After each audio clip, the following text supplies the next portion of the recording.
దాచిపెట్టుకుంటాడు. అమ్మాయి నడుము చూపిస్తుంది, అబ్బాయి ఇంకేదో అబ్బాయి అది నాకు తెలియదు. ఇది ప్రతి అమ్మాయి నడుము చూపియదు కదా, చిన్నపిల్లలు కూడా చూపిస్తారు. ఇది అట్లా అయితే చెప్పాలి ఇంకా. ఓకేనా? సో ఫస్ట్ క్వశ్చన్ అడిగినాను కదా, 20 నిమిషాలు అబ్బాయి అలసిపోతాడు, అమ్మాయి ఇంకా కావాలండి. షాపింగ్ అంటే నేను ఇంకా నాళ్ళక్క ఇంకేదో ఉంచుకున్నాను.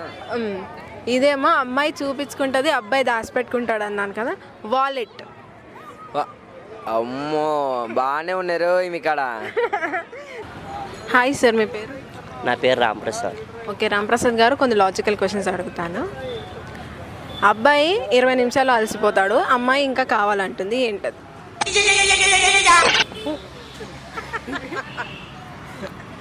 What madam, this is question.